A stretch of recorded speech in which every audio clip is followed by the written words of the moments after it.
풀기 위해서 크게 두 가지의 개념이 필요한데요. 그 개념을 먼저 얘기를 해볼 건데요. 첫 번째 필요한 개념은 지금 7가에서 배웠던 사분면, 문제 속에 사분면이라는 말이 있죠. 사분면에 대해서 7가에서 다뤘던 사분면이 어떻게 구분이 되어 있는지 그 얘기하는 거랑요. 지금 이제 8가에서 나오는 그래프에 대해서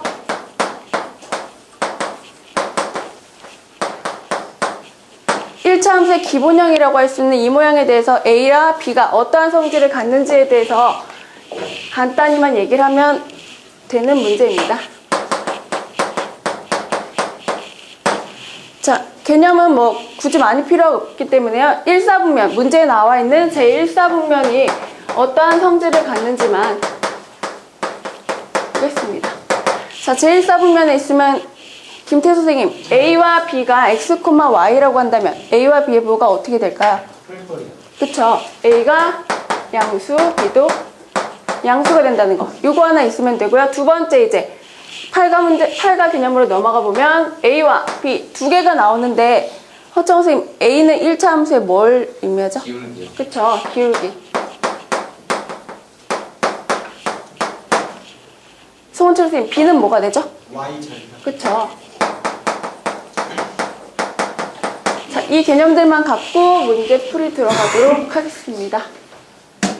자, 기본적으로 70에서 80점이기 때문에 조금, 그리고 문제 자체가 물론 그 밑에 있는 친구들은 A와 B가 나오고 정확히 숫자를 주지 않으면 이 그래프를 어디다 그려야 될지 헷갈려 해요. 그런데 이 문제는 A, B로 나와 있기 때문에 범위만 잡아서 걔가 어디에 위치하는지만 잡게 되면 되는 문제이기 때문에 조금 빠르게 진행하도록 하겠습니다.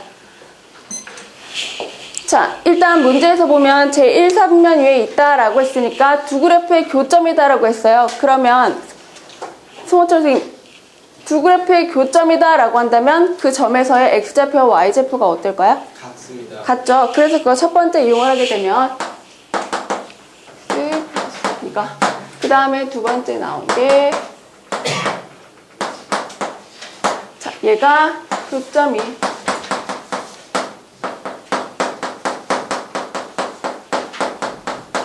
있다라고 했으니까요. 그냥 편하게 두 개가 같다라고 놓고요. 그 다음에 우리는 문자를 정리해야 되는데 X는 무조건 왼쪽, 숫자는 오른쪽.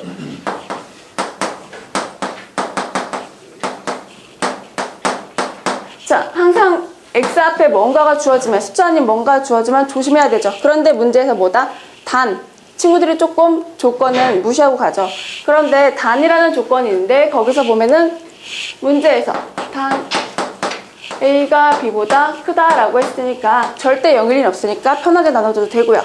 그래서 교점이 1인 거 찾아냈고요. 그 다음에 이제 그 교점에 대해서 얘기를 해보게 되면 1번식이든 2번식이든 아무데나 넣어주게 되면 X에다 1을 대입하게 되면 A 플러스 B가 양수인 걸 찾아냈고요. 이제 저희가 쓸 조건은 크게 두 가지겠죠. 이 조건 1번으로 이용할 거고요. 그 다음에 이제 이 그래프가 지나지 않는 사분면을 얘기해달랬으니까 문제에서 얘기한 대로 들어가 보게 되면요.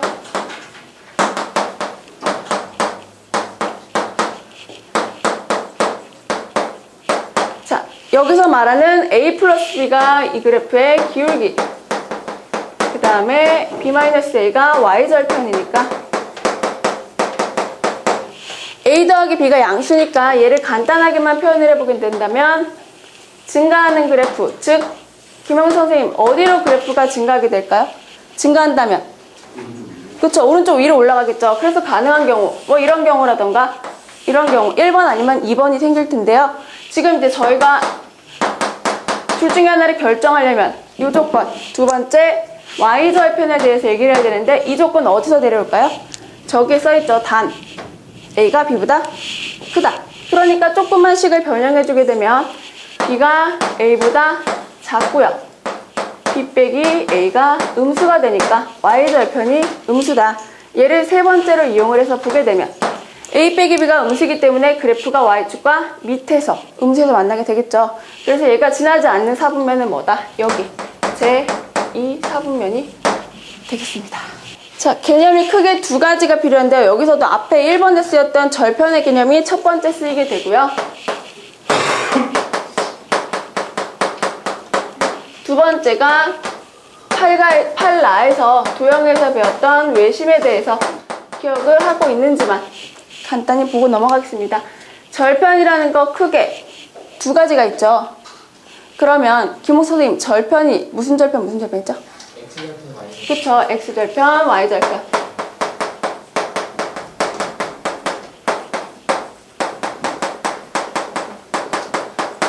제가 함수 수업을 하면서 X절편, Y절편을 거의 매 시간 얘기하는데 애들이 항상 X절편이 무슨 축과 만날까 그러면 Y절편이래요.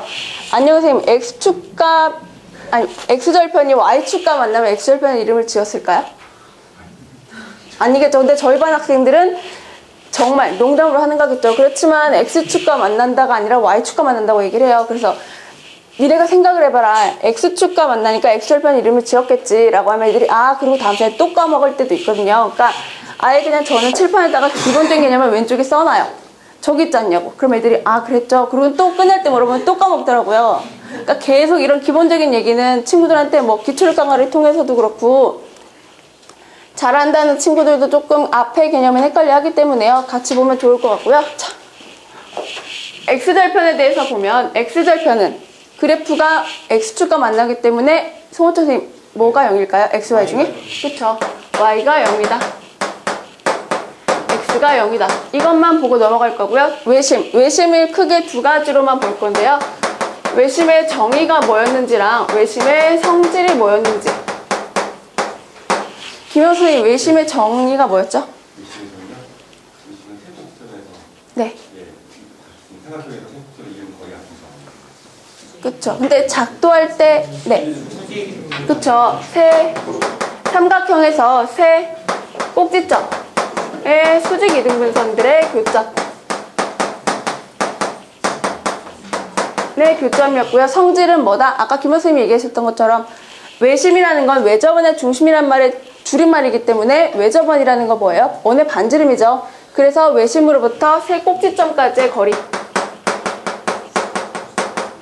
거리가 모두 동일하다는 거.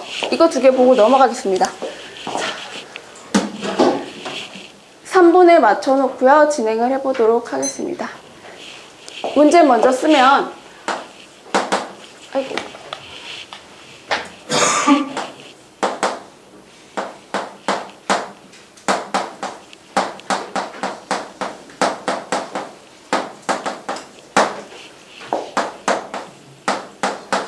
자, 이러한 그래프가 있는데 얘가 X축과 두 점에서 만난대요. 그러면 먼저 그림을 그려서 X축과 만난다라고 했으니까 걔가 어디일지를 생각해 봐야겠죠. 그런데 X축과 만난다 했으니까 Y가 0일 거고요. 주어진 식에다가 Y에 0 넣게 되면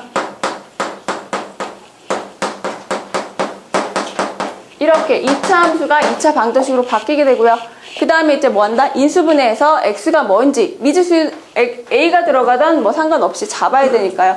그러면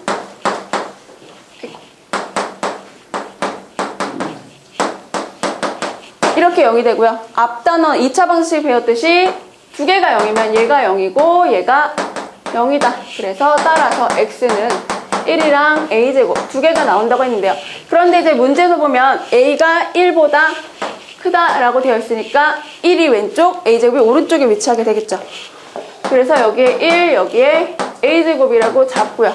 그 다음에 문제에서 얘네를 A와 B로 약속을 한다라고 했으니까 이거를 A라는 점을 B라는 점을 이렇게 놓고요. 그 다음에 이제 두 번째 줄을 보면 점 P에서 만난다라고 했는데 걔가 뭐다? Y축과래요. 그러면 이번에는 얘를 첫 번째 과정이라고 보면 두 번째 과정에는 X에다가 00 넣게 되면 얘도 0, 얘도 0이죠. 그래서 따라서 남는 건 넣어주게 되면 Y가 A제곱이다 라고 남겠죠. 그래서 얘를 그래프에 찍어주게 되면 여기가 A제곱이고 그 다음에 얘를 P라고 안 됐으니까 이렇게 되겠죠. 그런데 이제 얘네를 삼각형으로 연결을 해서 외심을 얘기한다 라고 하기 때문에요. 그런데 쭉 보다 보면 Q의 X좌표가 5래요. 그래서 모르니까, 어딜지 모르니까 그냥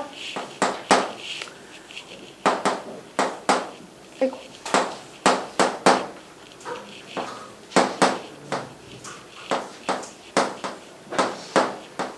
이렇게 놔볼게요. 그런데 여기 꼭지점에서 거리가 같다라는 성질이 있기 때문에, 그리고 또 뭐다? 정의는 세 점의 수직이등분선의 교점이다 라고 했기 때문에 이렇게 연결을 해보게 되면